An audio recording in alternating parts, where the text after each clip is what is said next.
Hey, what's up, everybody? It's me, Danae, and I'm here with a message for you. What's going on, beautiful people? It's Thursday, December 18th, coming to you a little later than usual at 9:06 p.m. Clock actually, pardon me, just struck 9:07, and I feel guided, as I teased before, to use the Game of Thrones cards today to tap in for yet another Sagittarius inspired reading. And this one, as I also teased or uh, kind of considered, will be in the vein of, well, originally it was to be finance and or money, but I felt a slight correction in that as I was shuffling, for it to just be passion that I'm after channeling and getting a message and some clarity on. So money, of course, can be in that, finance or career can be in that, ambitions, whatever. But I think passion, when it comes to channeling Sagittarius, is going to give way to something a little bit more expansive. I think a more expansive message than rigid old money and career. So let's just see what the cards say. I will say that in the pre-shuffle, I was intentionally not trying to tap into a preview, because I know how these Game of Thrones cards can be for me. They can be like the Nightmare Before Christmas. They kind of draw me in. So I didn't necessarily want to overload myself or even the message on the front end with a preview. But I will say that I saw a lot of aces, particularly the Ace of Pentacles and the Ace of Cups. And I saw a lot of deep spiritual energy. The Queen of Cups came up a few times, the Hierophant, the Nine of Cups. There seems to be, at least for some, but there seems to be deep satisfaction found in exploring and expressing your spiritual side, or your emotional side. Maybe you're from a more sensitive space, to make it more practical, like a more sensitive, maybe even vulnerable source of expression is where the money resides. Like that's the short of it. So whether that's putting more spiritual energy or conscious, deeply intentional energy behind what you already do practically, or whether that's actually exploring some other outlets of expression for yourself, even if it's not necessarily for full-time profession, but to find that expression of yourself that is going to be holistically fulfilling, or a way to express your creativity that's holistically fulfilling. And 9 times out of 10, that's usually hidden in the place where you're not necessarily certain, at least out at first, that it can provide material stability or security. It's there's most of the time you don't necessarily see a guarantee for that security, but it's the thing that draws you in, that calls you in the most, or the thing that when you do it, the time kind of just passes by, like you don't even think about it, or the thing that you would do almost for free, or that you burn the midnight oil for because you just enjoy it that much, or it's that fascinating to you, or all consuming. But it's not burdensome, it's not a chore, it's literally just what you would naturally not mind devoting yourself to. Maybe perhaps for hours and hours, or maybe for years and years, like whatever the case may be. That's where the hot ticket is, period. And it doesn't even sound like anything particularly profound because it's kind of like duh, but maybe it's not, you know, also, or maybe some of us need to be reminded, or some of us need to be affirmed in this moment that if you're already on that path, if you're already pursuing pure passion, you know, then you are on the right track, or you're in the right place, and your presence is highly valued in that regard, you know, to the divine, unto the divine, particularly because that's how you get to ultimately become a beacon for that spirit of sovereignty and limitlessness that only can really truly be expressed through your passions.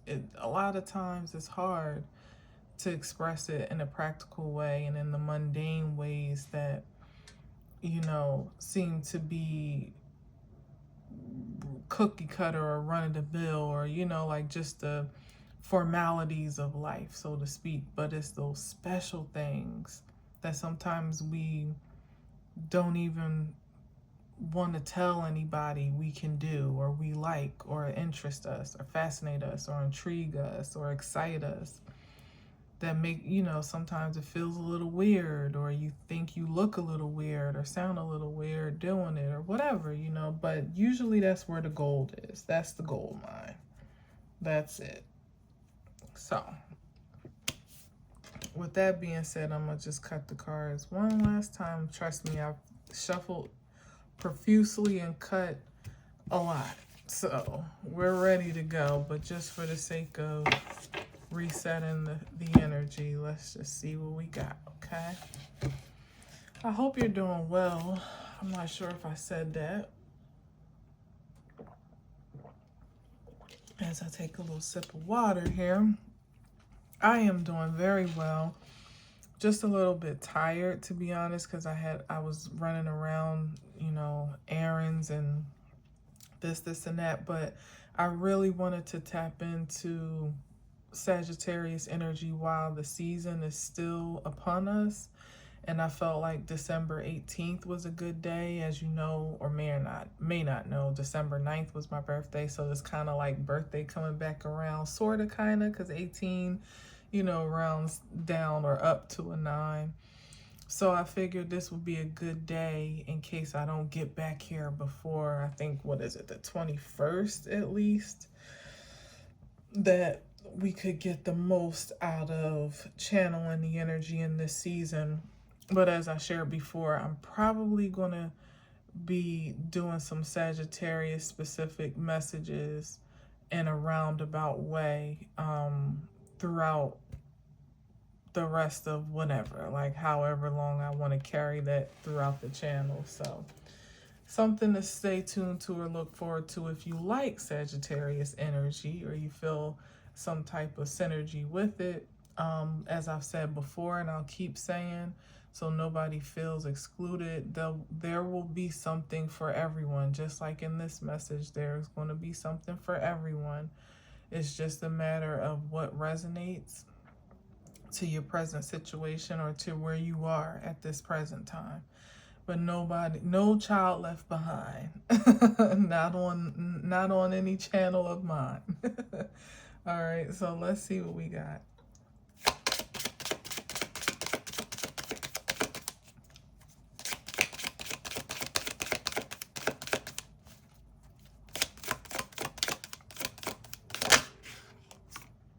Temperance. Wow. That's Samuel studying to be a Meister, which ultimately were like the wise men or the priest, sort of, kind of the society, if you will, in Game of Thrones. So I mean, it could be a matter of there being I heard understudy. That's interesting. But it could be a matter of like you being particularly well educated, or well informed on the topic that, or in the space of your expression, whatever that is. It doesn't have to be beholden to anything particularly spiritual or religious. But as I said, as my phone lights up at 9:16, as I said, I was seeing a lot of that energy through the cards, like undeniably. And this off the bat is like the earth angel energy, you know. And given Samuel Tarley is, I mean, he was such a pivotal character in the series in so many different ways. Like, he held the wisdom, and well, he ultimately became the finder and the keeper of so much of the revelations that ultimately steered humanity at that time into safety. You know, whether it was, first of all, being the first to encounter a White Walker and bring back that information, kill one, first of all, and then bring that information back to the masses, like his little group, and then it spread from that point. And then to find out what actually does kill them by way of the dragon glass, or what was obsidian ultimately. So they made weapons out of that and ended up killing, you know, being able to protect themselves from the enemy. And then, of course, the revelation that he stumbled upon through his studies and his apprenticeship, more or less, as an unusual candidate of the Meisterhood, whatever that was at the time. He wasn't really on track to be that. He wasn't. That wasn't what was. That wasn't like what was designed by his family bloodline. He really should have been more of a soldier, a warrior, according to the legacy before him. But he was a warrior in a different way, you know, and so it's given way to the idea that, you know, first of all, whatever it is that's already been so-called slated for you to do by way of your family lineage and legacy, your surroundings, your circumstances, like projections, whatever it is, conditionings, all of that is not necessarily all it's cracked up to be, or the end all be all. You could sidestep the status quo, and in some ways almost jump to the front of the line, as he kind of did. Like, his path to becoming a Meister was something completely unique to what the typical or traditional path would usually look like. There were parts of it that weren't glamorous, for sure, but in the end, you know, he became like a great keeper of knowledge that was pivotal, you know, not just in the storyline, but also for, you know, for the mortality of the characters, especially some of the most prominent characters, as he also was and became one. So, but there's something to be said about, you know, this temperance energy, which is really leveraging your higher knowledge, leveraging it, but also integrating it into your everyday life, or integrating it for the purposes of helping people in their everyday practical lives. And that's what I think this card represents most, and how I'm kind of channeling the energy right now. And given the glimpse of the pre-shuffle, it's like there's something special about you, unique, maybe downright spiritual, you know. I almost wanted to say holy, but there's something, what's the word?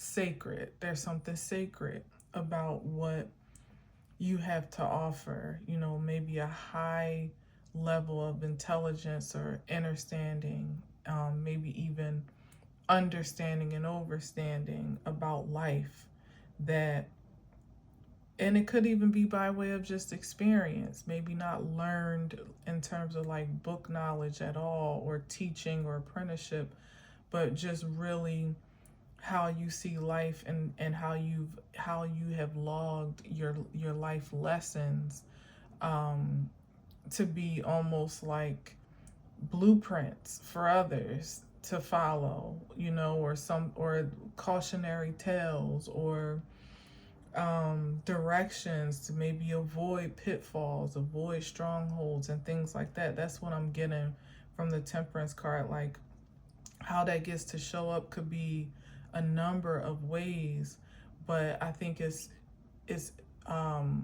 most important that you allow that aspect of yourself to now lead, if it wasn't already. You know, whereas maybe that part of you, that wise man, wise woman aspect of you, whatever that is, may have kind of taken a back seat or a back role, even as I said, where you don't even want to reveal certain aspects of yourself to people because you don't want to seem weird, or there's a fear of making people feel uncomfortable, or making them feel, you know, like wanting to like almost reject you or resist or whatever. But at this point in time, like, that kind of has to be put to the side, you know, for the sake, I'm gonna speak it real plain.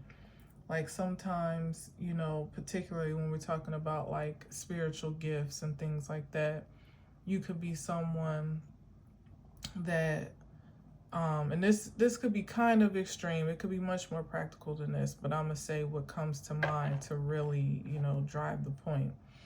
Sometimes you could feel psychic impulses to share a message with someone in a way that you don't even really know why you know what you know, or where it comes from exactly. Like, you're not necessarily looking to like read a person or speak to their spirit, or say something to them that wouldn't be an obvious transmission of information, you know. But, and maybe in the past you've been one to like stuff that down and say, oh no, I ain't gonna say that because I don't want them to feel uncomfortable or feel like I'm strange or whatever. But in this season, that could be a message that brings life to someone. It always was, but it could be almost a matter of life and death for the people that you feel guided to speak to or to share with, you know. So there's something about, of course, with Temperance, there is a balanced flow of energy where it's okay to feel, it's okay to call in a sense of a center, even of discernment, regarding the right time and place and space to share whatever it is you have to share. But it should no longer be grounded in the fear of being odd, or the fear of being off-putting, because the spirit of the times as they are now, where everything is becoming much more spiritually intensified, are not really conducive to those types of fears. Like, you could literally almost see how you're holding back could actually be more of a detriment to others, unfortunately, than it is the opposite. You know, like, then the opposite would be true.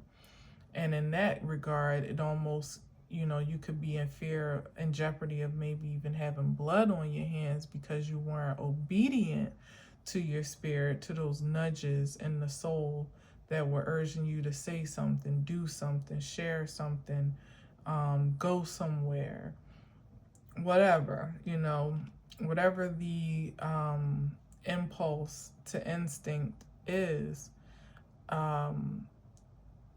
now is one of the most trusting seasons. For those that have temperance, implies that you've had some experience in this lane. It's not like you just jumping out here saying anything to anybody and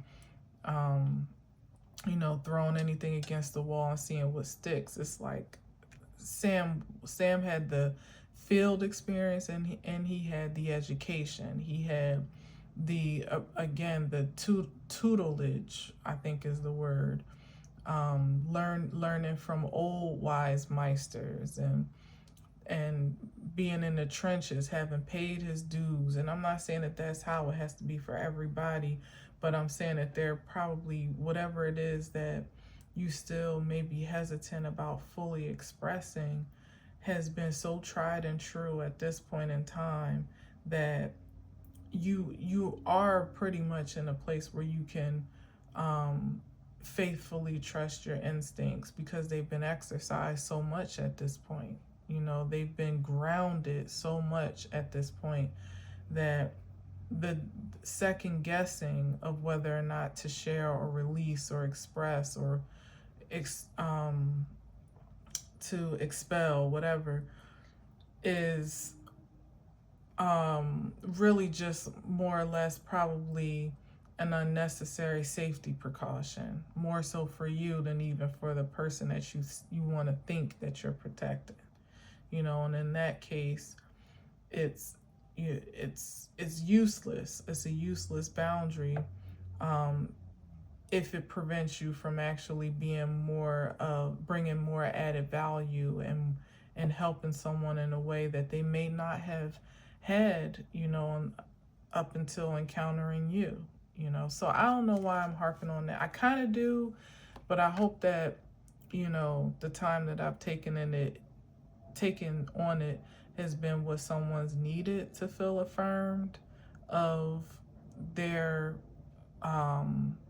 authorization to speak, to operate, to act, to express, I think I said operate already. Yeah, to expel is a word that keeps coming up.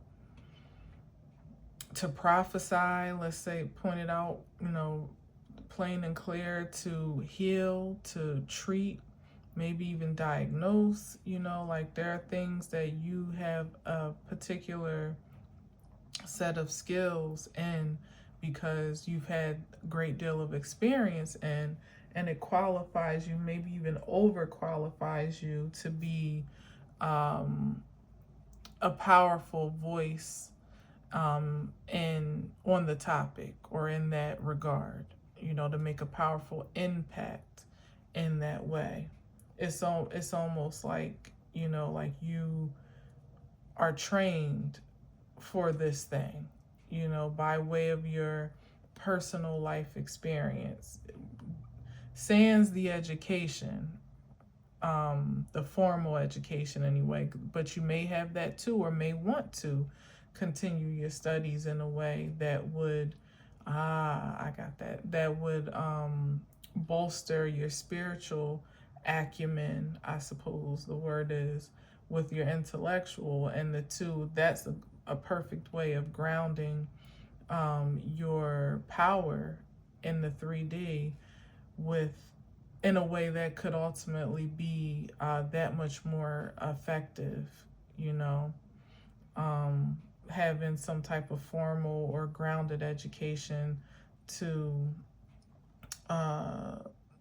in addition to your life experience. But what I'm saying is, for some, you may not have the opportunity, or the privilege, the luxury to acquire that formal education per se before you are being called or commissioned to operate in the function that you have already been pre-qualified to do so. I hope that makes sense.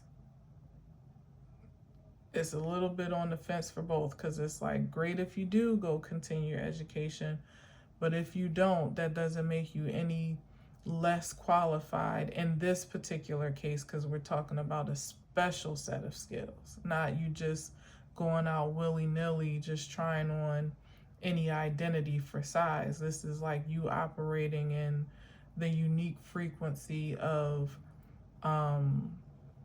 authenticity that really is signature to you, that has all this, the path that has kind of like unfolded for you and what you gained along the way. And with the temperance energy particularly being Sagittarius, first of all, how did I not say that off the top? But Sagittarius energy, beautiful to start with. It's what was I going to say? It's like that element of higher learning, higher knowing, intentional, and being intentional to converge your spirit and your flesh, in one being. It's with the intention to learn thyself, maybe even to heal thyself, and to be balanced and harmonious even within that pursuit, So I forget why I was gearing up to say that, but it's the dedication to what there is yet to discover or yet to know that sometimes can almost make you feel like maybe you're not quite there yet, but I feel compelled to assure and affirm someone that you there, the wealth of knowledge that you've already acquired thus far is very precious and invaluable, and it's time to package it up and share it in a way that is not only going to be prospering for you, but prospering for those that didn't know that they have been waiting on you for all this time, or that you were the thing, or the extension of the thing or person that they've needed up until now, or all along, perhaps. This feels like some big energy to feel, but if one thing a Sagittarius can do is step up into a lofty challenge, to rise up in a way that defies limitations, expectations, and even what's the right word?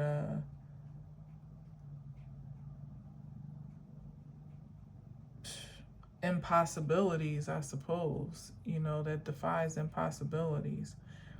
And to almost look like anybody could do it, and that's the other interesting part about this, emphasis on it being something very unique and specific and prescriptive to your passion, particularly, because that's what does have that element of, oh, anybody can do this, or maybe I can do it too. And that's a great beacon of light to be, first and foremost.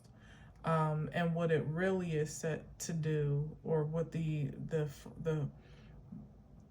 impact behind such a beacon of light and being such a beacon of light, is hopefully that you inspire others to find their brand of magic too. Not to necessarily try to copy or compete with what you are displaying, but certainly to say, well, shoot, if they doing it like that, then maybe I could do it like that too, in my own way, or doing what drives me or what excites me. And so that's why it's also extremely important to just allow yourself to be seen, to be heard, to be experienced, to be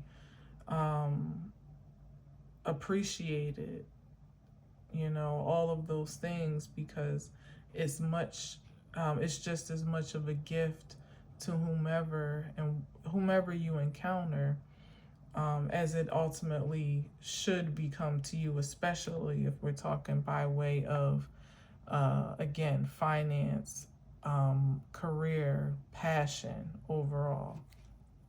The Temperance card, that's like a potential of an unlimited flow of passion, like an infinite flow of passion, because it's always replenishing itself, always fulfilling itself, restoring itself. As much as it's pouring out, it can pour back in. Sort of like the star, but even more lofty, I think, in a lot of ways, because there's this intention to pour out in a way that's not necessarily for the purposes of being on display or even being recognized for it, but it's just because you notice a void or you witness an opportunity, and you acknowledge yourself to be some type of solution or some type of bridge, and a lot of times the most highly decorated spiritual beings in the flesh are not the ones that you see on display, or not the celebrities, so to speak. So sans that, even though there is that too, in this era of time, but it's not for that ambition, and so therefore it's even that much more greatly rewarded internally and externally, because it's really just you being you wherever it matters most, outside of yourself first and foremost, into yourself first and foremost, but then outside of yourself subsequently. Just looking to be an offering, ultimately.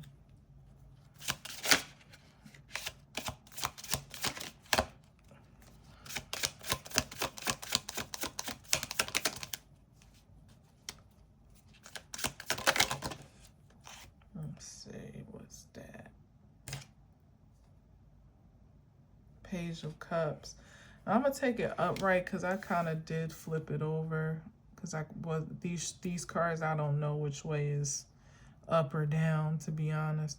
But let's say, for all intents and purposes, that it's at least a struggle or something that is uncertain.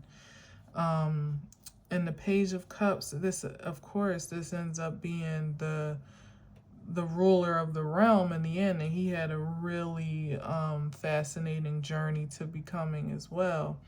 But again, even still, this is like also emphasis on that multi-dimensional, almost, well, not almost, quite certainly supernatural capability when we're talking about brand as the Page of Cups. Where it's like your gifts precede you, like it's your gifts and your abilities and your talents, perhaps even, that are ultimately paving a way for your life's journey and your life's mission. It's not really you dictating the course so much, so it's more of a flow into the experiences and environments and acquaintances and associations that are ultimately going to build the character build the, let's say, fortify the vessel that conducts this spiritual frequency, whatever this spiritual frequency is, or whatever spiritual frequency of what you do creatively might be, because it doesn't have to be religious, I want to say again, but there's something high level here, highly influential, impactful, dare I say meaningful, and certainly influential in some regard. It is impressionable, maybe even transformative. But with the Page of Cups again here, and that was kind of sort of in a struggle, Um, I don't know, it could even represent a, a shaky spirit of security and certainty in said gifts and abilities and talents, even with all the knowledge and all of the information and experience you've accumulated and acquired, maybe even titles and adornments and confirmations from the divine in your waking life, maybe actual certifications or degrees and things of that nature, degrees of knowledge or information on a spiritual level. There's still something here with the Page of Cups being uncertain in its position that may be creating a sense of insecurity about maybe it's one thing to have all this information and wealth of knowledge and maybe even be a wealth of a living wealth of knowledge, a witness of knowledge in some way, shape, or form. But what happens when that is, what happens putting that to, if it were to be put to the test, or be challenged in a way where everything is riding on that performance or that outcome, or this, again, a matter of life and death about something that you might have to say or share, but you feel, is that feeling about it that would make one feel insecure? Like how do you actually measure up when it's a matter of a real life circumstance? Like almost can imagining how doctors must feel when they're no longer in that place of supervision with other attendees or whoever their superiors are. Like that first time that you're being called to do a procedure that you may have done many times, but under a different supervision or, under different circumstances. But now when you're finally stepping out on your own with your craft, or you're in your field or on display, or again in a way that can have really absolute implications for someone else's well-being, let alone their actual mortality, it's a different ball game. And that moment may or may not have arisen yet. So maybe that's where the struggle is thoughtful about, like, am I learned enough? Am I ready? Am I prepared? Am I equipped? Am I smart enough? Are my instincts on point? Will I see what I need to see in the right timing? Will I remember all of my lessons now that this is where it all counts, or in a moment where it counts the most, I can relate to that. I can understand that. But just as I adjusted the card because I really couldn't tell where I should have picked it up or where it actually did land, whether it was upright or whatever. That's as simply as the adjustment gets to be made in the psyche to reassure self in those moments of doubt or reconsideration, because it's the position and the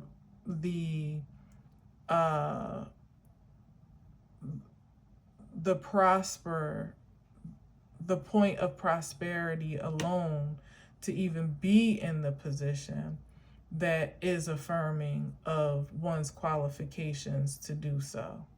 It's not necessarily the performance level, or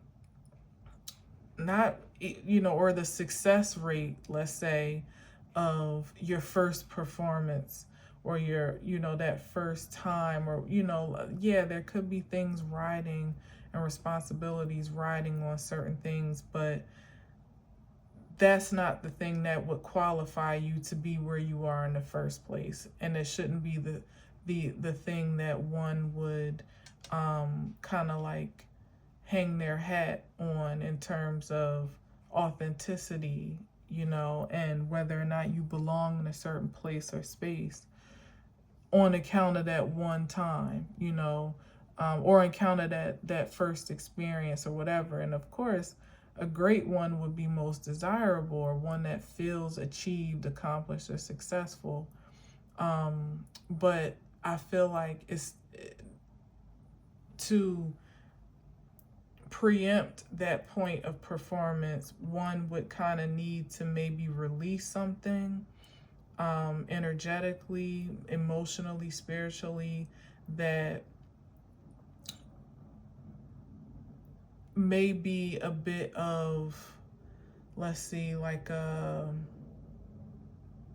distortion in the spirit being as pure as it truly has earned the right to be at this point, by performance and presence up until this point. What comes next, you know, whatever next or future may be, is non-consequential really at this time, because this is the moment of the character building and the establishment of that courage and that confidence that Sagittarius is so known to embody, that ultimately is the precursor for the high performance, if that makes sense. I know I just went all around about to say that, but I think that's what the spirit was trying to get me to, is that sometimes we can F it up projecting an F up ahead of ourselves.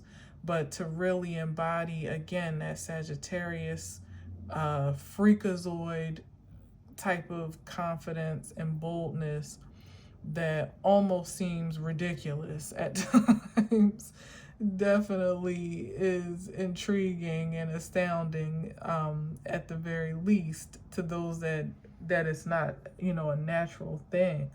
Two, here's where I say it's something for everybody, because who can't have, you know, who couldn't stand to have more pure confidence? I'm not talking about arrogance, but I'm talking about knowing that you know your stuff, that you're qualified in whatever it is you are up against or up for, that your experience does validate you, and does validate your passions, that your passions are authentic, and that your passions are, you know, have high potential of either leading you to prosperity, attracting prosperity to you, or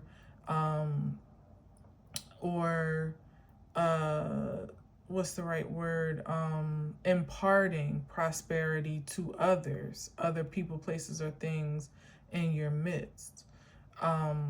But you would need to know that before. This is the secret of Sagittarius. Like, this is why a lot of times, like, we will walk into fiery situations and come out unsinged, or walk into high risk,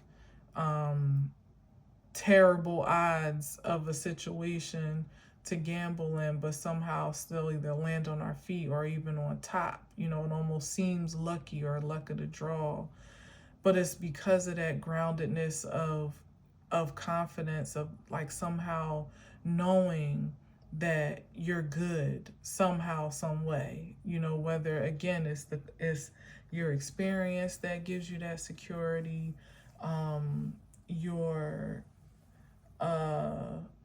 expertise, you know, your skill sets, you know, testimonials of the past, you know what I mean, of satisfaction in the past, or whatever it is that we're talking about.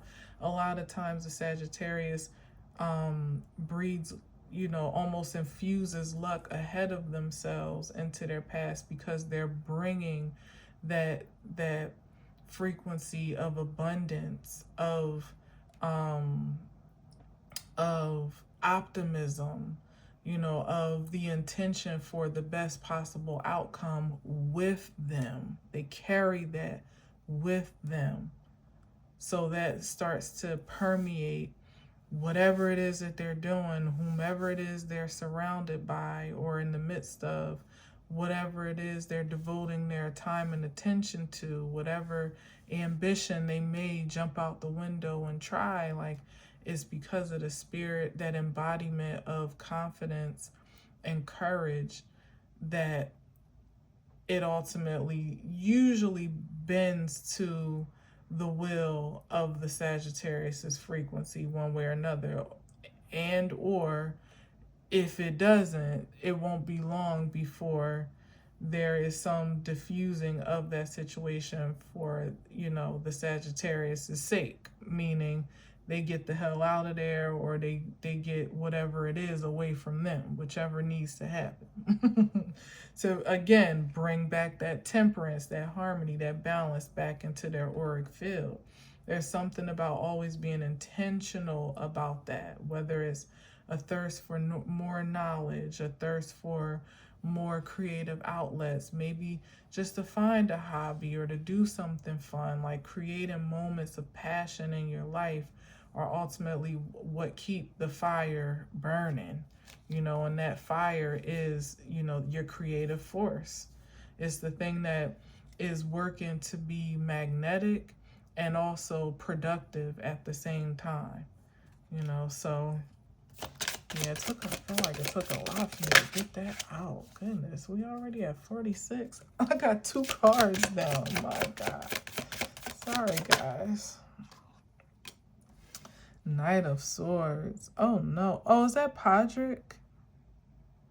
I think that's Podrick. No, hold on. Is that Ramsey?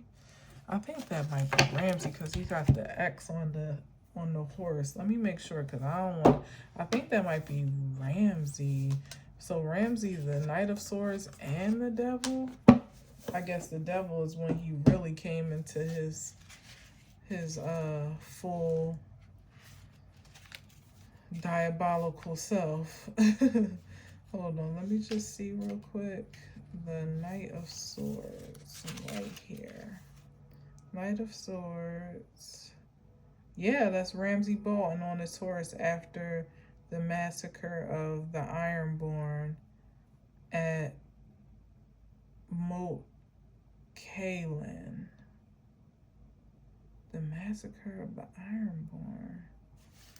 I don't remember that. The Ironborn. I feel a little bit rusty on what that means, and I feel like it's important.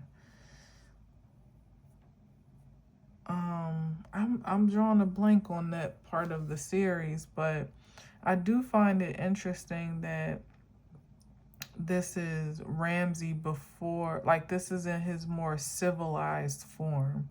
You know, like, of course, if you know the series, you know that there was very little civilized about him. He was pretty savage, as a matter of fact.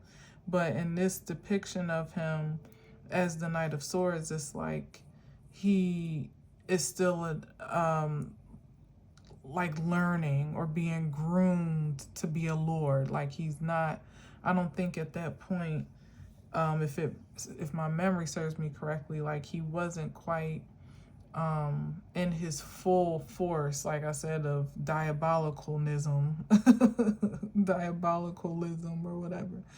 He was still kind of like creeping into that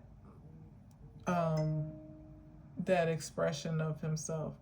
But here,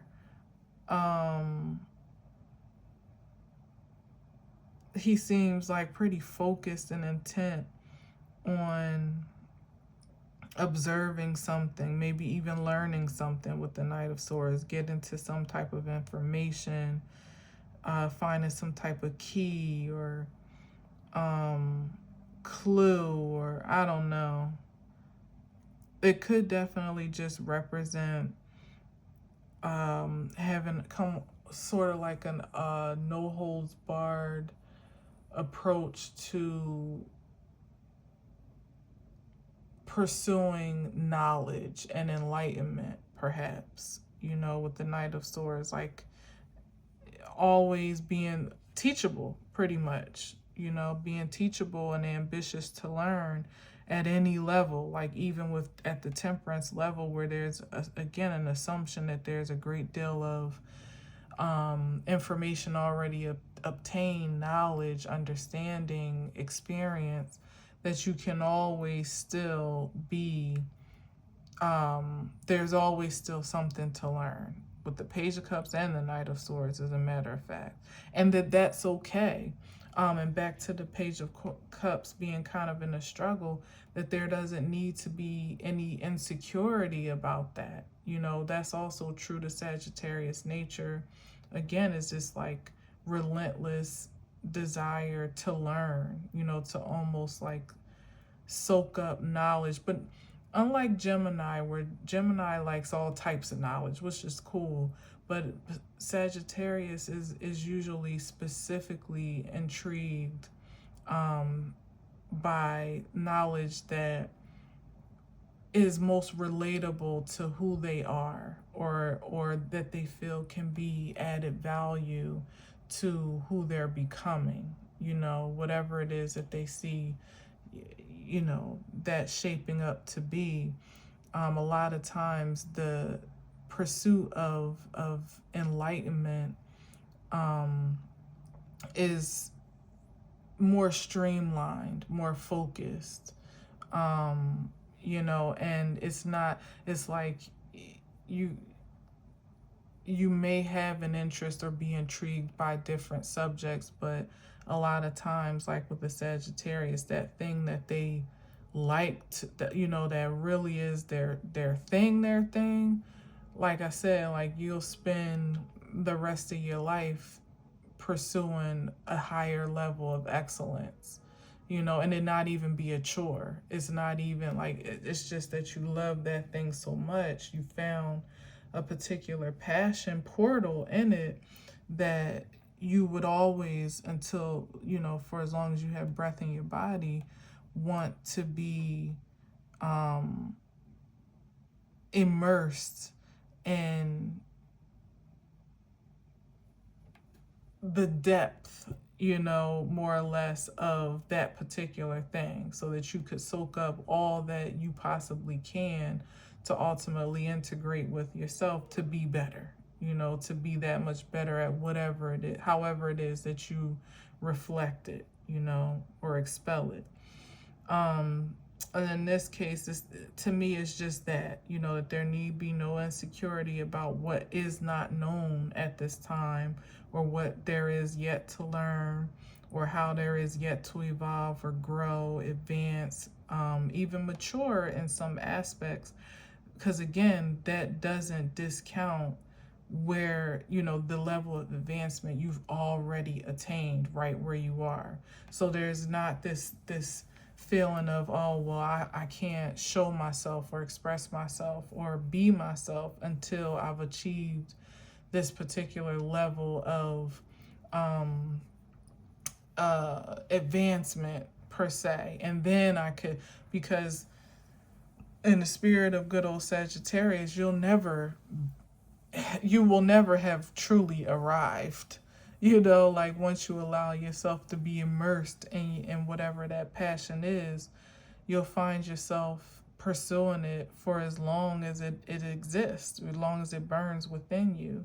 So to wait until some faithful day when it all seems to like magically culminate into, one big confirmation of your qualifications, you might be waiting for the rest of your life, and I think that's more or less speaking to those that don't embody Sagittarius energy, because actually most frequencies in that nature that I know will often like jump out and try something first, and then allow themselves to backtrack and almost learn, like almost go backwards, like they'll try the thing and then go back and actually learn, okay, well, this was a better way to do it, or like that's almost a deconditioning or a maturing that a lot of Saggies go through, to actually take your time and learn and grow and practice before you do, so that you don't have to backtrack. As intriguing as a lesson as it might be, you'll save yourself some time and energy, like almost like measuring twice, cutting once type of thing. But that comes from maturity for sure. But for those that don't naturally embody that spirit of ambition, it's about allowing yourself to be driven off the force fuel that you've already paid for by way of your life experience. You don't need to prove that to anyone. You walk into a room qualified if you've been invited, like you're there for a purpose, and your presence makes a difference. So everything else that you would need or could need to evolve your performance, advance your performance, will be acquired along the way, especially if you're dedicated and devoted to that particular expression of excellence or success. So don't worry, just be yourself. Just be yourself. All right, let's see.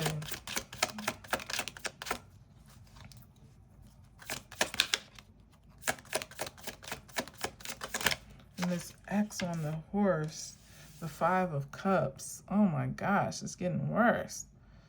The Five of Cups here. Oh, that's Cersei. We know she was a fierce female ruler, the only woman that sat on the Iron Throne throughout the entire series that we saw. So definitely an anomaly type of energy, but there's some despair here, some sadness, some grief, some mourning, disappointment about what?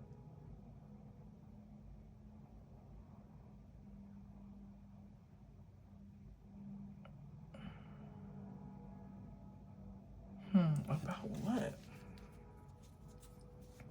Let me see what's next.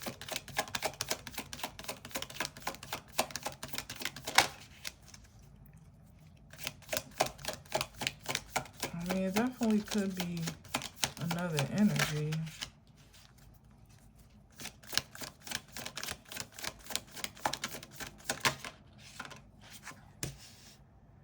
Seven of Spears. Oh, that's the Seven of Swords. This reading is taking a wild turn.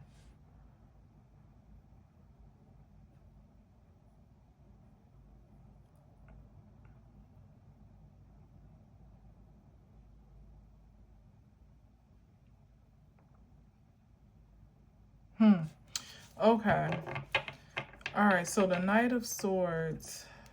I mean, I gave the most high vibrational expression of it as it applies to those that are in that vibration, because like I said, it already bothers me that it's Ramsay, because his character is extremely problematic the whole time. So it feels like it's turning into, some other energies, feeling some sense of despair or being left out, left in the cold, disregarded, discarded, which provokes this antagonistic energy toward, or has provoked, for the most part, an antagonistic or obstinate energy against your advancement, in whatever way, shape, and form. I just don't feel like I see the energy here, but it's so self-destructive. And on the other end of the Seven of Swords, the Seven of Spears, it's like,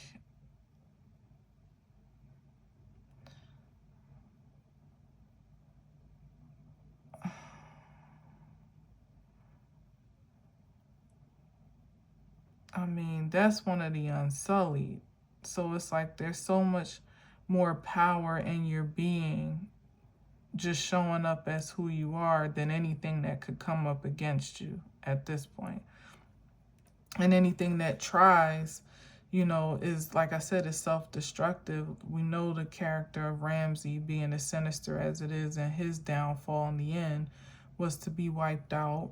This feminine energy in the Five of Cups, depicted as Cersei, we know her ending was downright fatal, for all of the what it's given us, like people that were really hungry and desperate and like almost like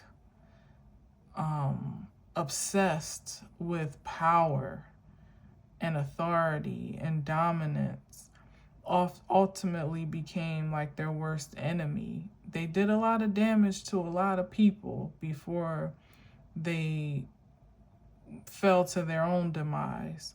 But the energies that still lasted through the end of the story and the end of the series, with a prominent ending and potential for, like if you could consider how their life might continue on beyond the end of the series, it was promising. Those were the sustainable frequencies, the self-sustaining frequencies. The ones that were in that lower spectrum all reached a demise that was, tragic, disgraceful, mortifying, like completely violent in some ways. So that's just what I'm sensing, like the disparity between that feeling of standing out too much and the one of fitting in too comfortably has two different endings ultimately. And what does it really mean to be a little embarrassed, to stand out from the crowd,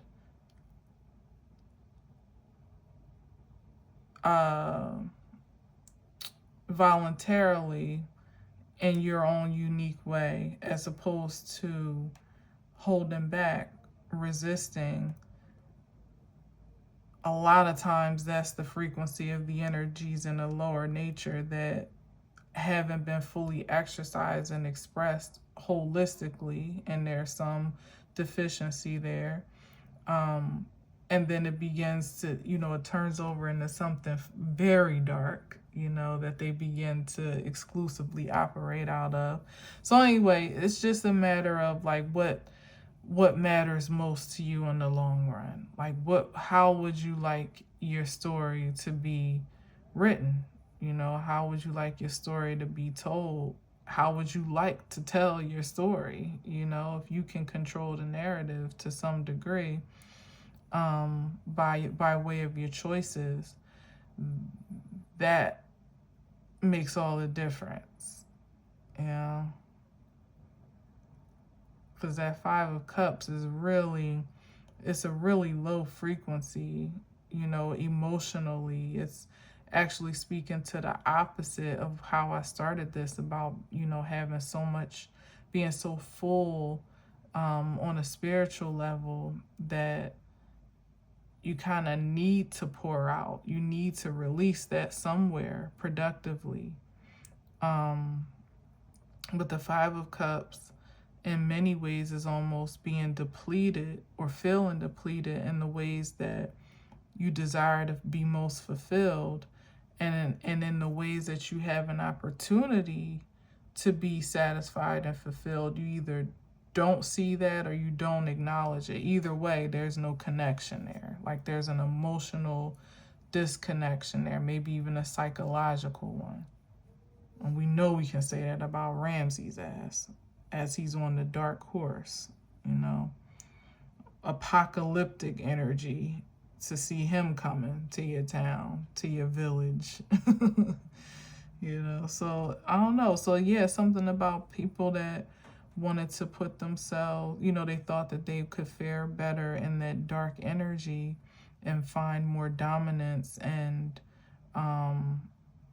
find it to be more profitable and beneficial to operate in that frequency, you know, are now finding out that it really, you know, it wasn't all, it really didn't yield much in the end. I'm gonna get one more and then I'm out of here because I'm already 105. Like, what? This one feels like a doozy. I might have to come back tomorrow. For real. Maybe these just weren't the cards for it. I don't know. You might see another one first tomorrow, and then I have to decide whether or not this one will ever see the light of day. I don't know. It just feels off. It feels off. We start off with temperance, something so high, and all the things that I saw before that, even with the second card being in the struggle, it's like something's trying to like drag this reading to hell. And it's bullshit, you know, like it's just total bullshit on the table with so few cards as is. Why do we need to know this? Why do we need to be informed?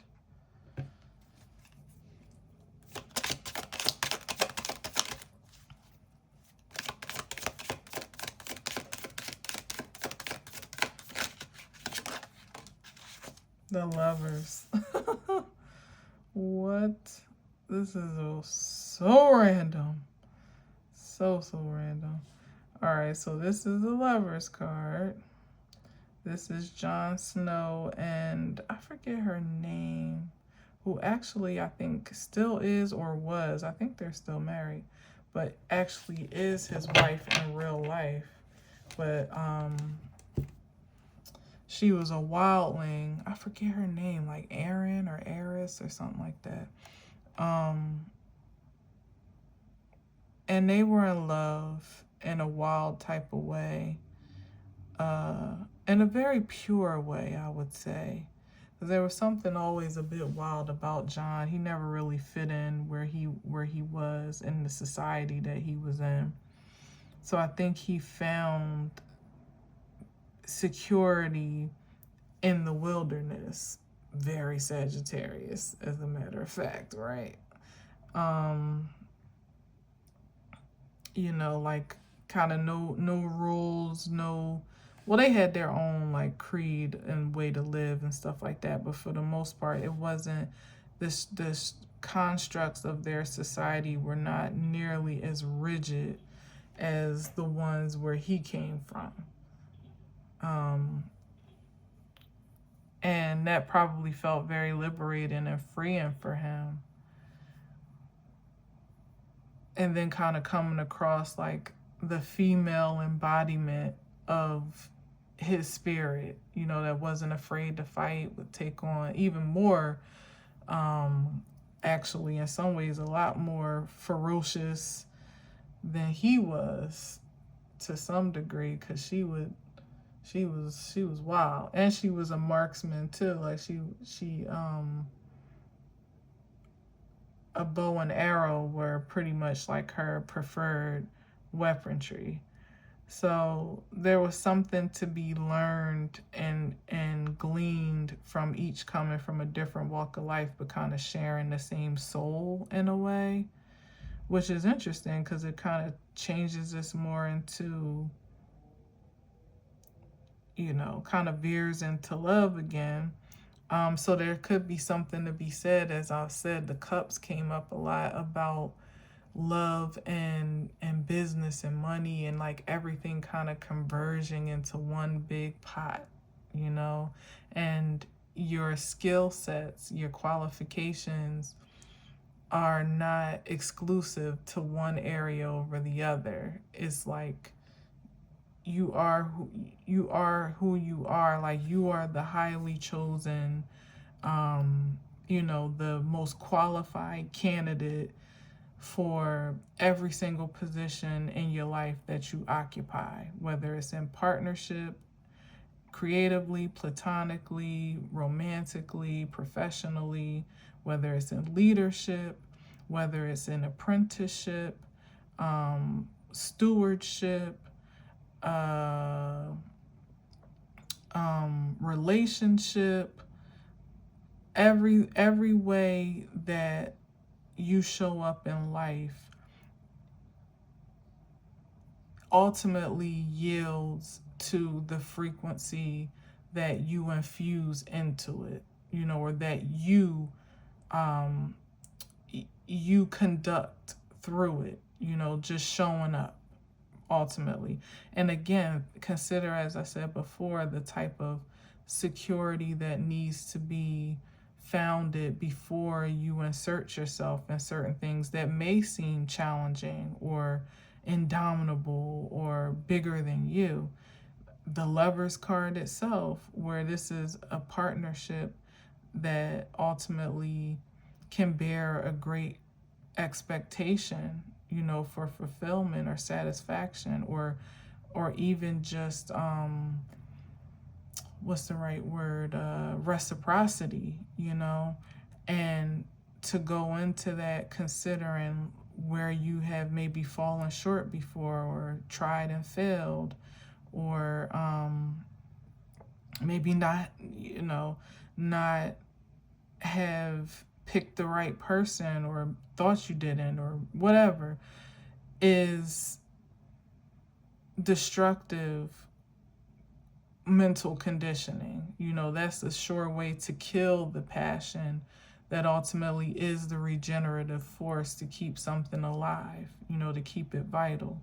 So to go into it not considering all the ways in which you probably will fail, or have failed, or could fail, but more so about all the things that qualify you now, where you are, to successfully occupy that space, is the more forwarding perspective to have. That's that Sagittarius optimism, courage, and confidence that precedes you before you even step into the place, the position, the partnership, whatever it is. It's a grounded confidence, though. It's not just willy-nilly, like, oh, I'm just going to go, play around, or be intentional to do something diabolical or hurtful to whomever or whatever I encounter. It's all starting with that temperance energy, with good intentions, great intentions, actually, to create harmony and balance wherever you are. So that means everything kind of has to yield to that intention or see its way out.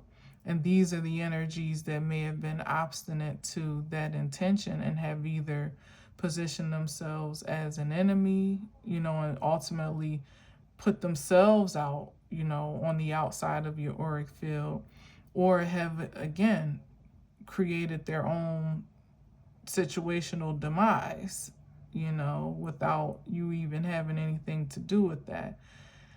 Either way, part of it, as I've been saying most lately, is that it's of no consequence to you once you have decided that you are the man, the woman, for whatever the position or proposition at hand may be. Once you have decided that you are it and that is you, then that's the confidence that you lead with. And what comes in tow is the remembrance of all the things, experiences, paramountly, that have contributed to you being ideal in that position. So let's say, for instance, for the Lovers, if you have had some missteps or mismatches in love, then what qualifies you to step into something that could be, of a high expectation, or require a high level of devotion, is knowing what you have not been happy in, or what you haven't been prosperous in, what you weren't able to devote to. Like, where your void or your pitfalls may have been.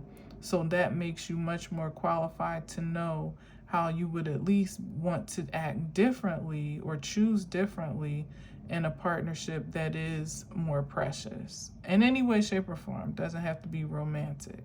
This is something about being an ideal match or the perfect, I hate to keep saying candidate, but it's like being considered for, a role or a promotion or this big job or big position or of such something. And the only person that may still have considerations about qualifications legitimately is you. Like it's clear that this position is almost made for you. It the the requirements are everything that you've already have knowledge of or have experienced. It's doing the things that you would like to do, like the things that you desire to actually invest your time and energy into. You like the perks, you like the privileges, you like the benefits. Like there's nothing really more really to consider except for the internal opposition, perhaps, if even if this is not outwardly, externally manifested, which it could be or could have become. But if it even is still internal by way of that Page of Cups uneasiness, like, yeah, I know what I look like on paper or what my experience or expertise may say, but when I really do get the job, am I going to be the boss or the associate or whatever, the asset to the organization or to the cause that I've so-called been training to be? When I really do meet that ideal partner, am I going to be able to be the man or woman that they deserve?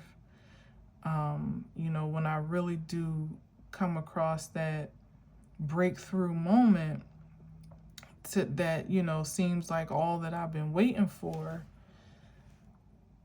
will I meet the challenge? Will I be what it what's needed to fulfill those shoes or that expectation or whatever? Like I'm a little lost for words now, probably because it's just time to end it. But the answer is yes. That's what it all comes down to. Like I feel like these energies here in the middle, more so these two, this feels like you almost defending yourself against other obstinate forces or someone defending themselves against interferences or interruptions, objections, whatever. And there could be that, all of that could actually be positioning itself between the perception of fulfillment to the conception of it here with the Lovers, like from it actually forming and materializing in the way that your passion may have projected it to be before it became a physical thing. So there are interferences, there are objections, but this is already established in a place and space that ultimately has already happened, more or less. It's just a matter of, I guess, connecting your realization to the materialization of maybe perhaps again who it is truly before you even hit the door or hit the floor, that gets to embody the confidence and the courage that this person or this energy already possesses, and this achieved an absolute frequency of fruition, if that makes sense. I know that was a mouthful. It's something about the confidence, though, like really grounding that certainty, that sense of unshakable esteem that just can't be refuted, can't be challenged. There's too much evidence backing it up, too much to support it. And once your eye is already on the prize of what the outcome, shall be, I feel like really it's saying that it makes all of this energy here like null and void, obsolete even. The confidence itself, the supreme self-esteem almost like elevates, levitates even above these dense frequencies and leaves them to their own devices ultimately, to the point where you don't even have to acknowledge it really, which is why it was kind of annoying that it was here in the first place, because it's like, what do we need to know this for? And the prize is over here. So if who I get to be in the present moment to match this frequency is really just a matter of, my authentic nature at the end of the day, then I'm just going to hold fast to that before I let any intrusions,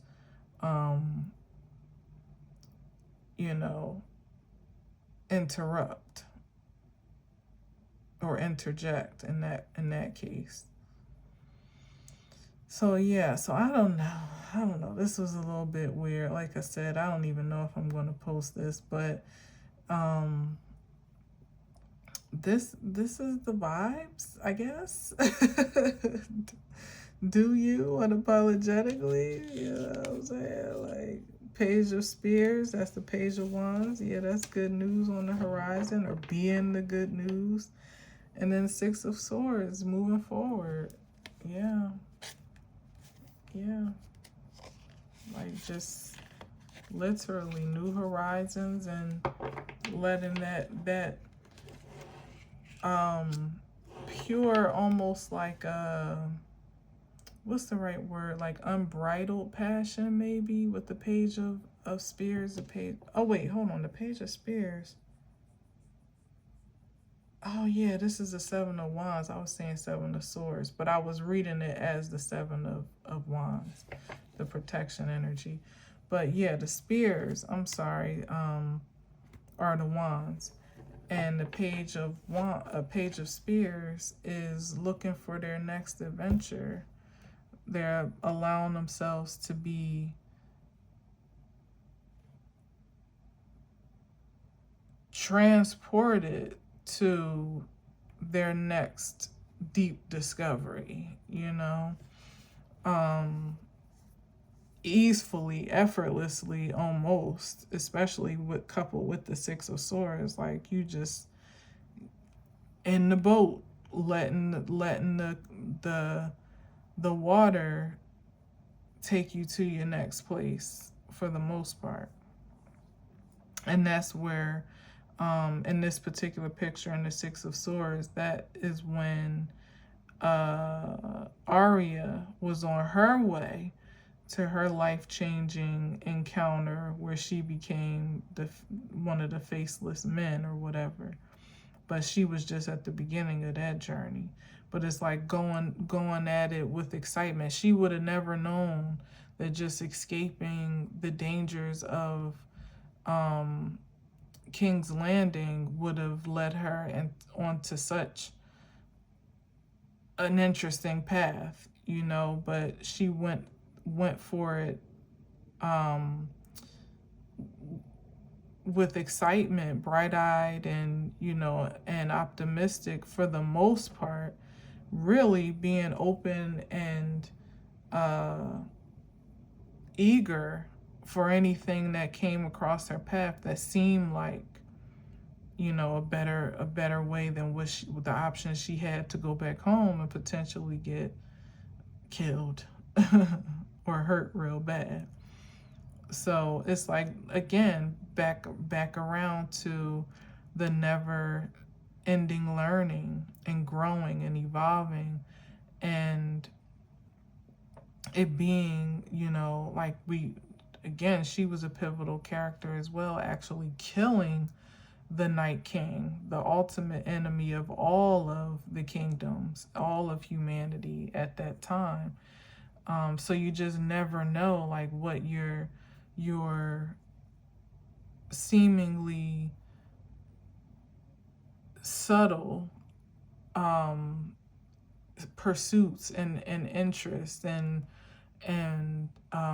pathways and legs of the journey are ultimately grooming you for.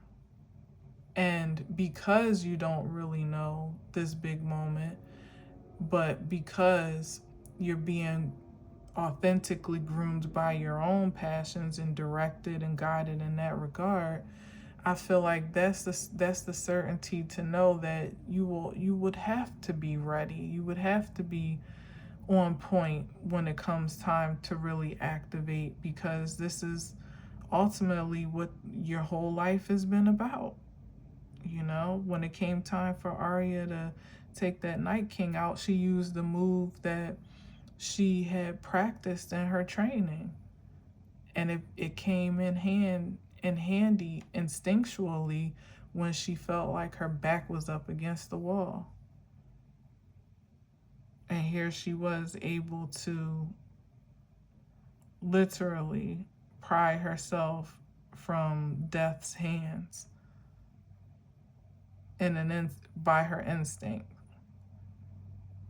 So there's certainly no need to be prematurely or proactively nervous about performance and measuring up to a moment that probably hasn't even happened yet, when all of the moments that have and are happening are the ones that really do dictate that unforeseeable future.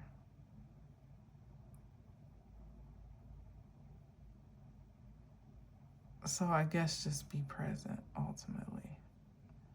Really, I know it's really hard because there's so much energy being put into like preparation and spiritual war and this and that. But at some point in time, you have to find your comfort in knowing that you're already doing what it is that you're supposed to be doing in this moment. This is it. This is what you're supposed to be doing. This is where you need to be. This is how you need to be and who you need to be and all of that at the time you need to be it. Because everything more or less is working in order through you and for you.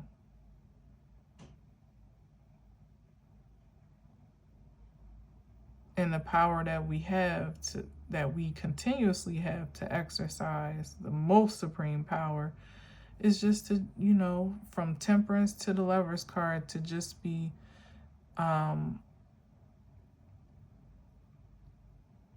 just make the purest intentions to choose wisely. Choose for your greatest good. And hopefully also for the greatest good overall.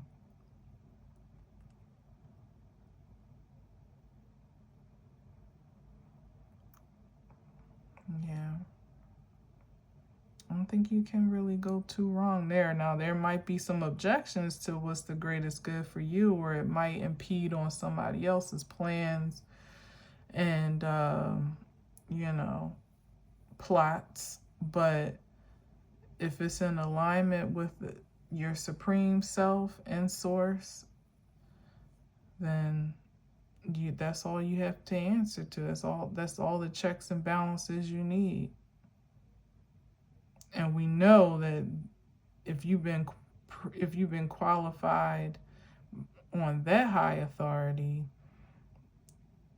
it really doesn't matter how anybody else um, how anybody else regards you or grades you, or what is it called when you reviews you, when you get a review. Yeah. All right, I've talked way too much. This is so long. I don't even know if I'm going to post it. I'm not going to lie to you. In true form of the message, I feel insecure about posting it because I feel like there's something more I was supposed to glean from this, and I don't feel like, I don't, like as a reader, you feel like you feel it when you hit the pocket, like when you're in there, like when it feels good. And maybe that's a part of the message too. Like something just feels a little strange. I don't know. Maybe it's all about allowing yourself to really like flex and stretch and get cozy and settled in whatever this evolved expression of yourself may be, because it's something for you to get used to, and it's certainly something for others to get used to as well. But more emphasis on the you part, because that's what feels funny right now. I don't give a shit what nobody else has to say. But for me, I always like to feel like what I'm sharing, I feel it. I feel like, yes, this is a word. So I know there's some value in here, but I'm not going to lie to you. I'm not feeling great about ending it at this time, even though it's time, way past time to end. So without further ado, I'm going to do that right now. Take it as you will. Again, soak up the saggy vibes where I was able to put some down, spoken and unspoken. Take away what you will from it. In this season of high achievers, I'm sure there's something that resonates, but I hope that it certainly penetrates, that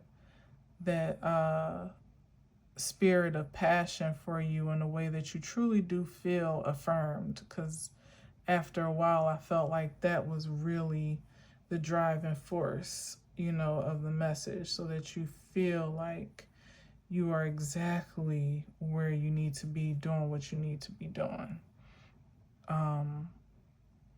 And if you aren't, you know that too, and you have the power to make the necessary adjustments. So either way, you're good is all I'm saying. All right. So yeah, so take courage. Take courage. All right. So anyway, I'm going to leave it there. Yeah, until next time, as always, enjoy the rest of your weekend. And be safe out there. Please do. Until next time, as always, I leave you with peace.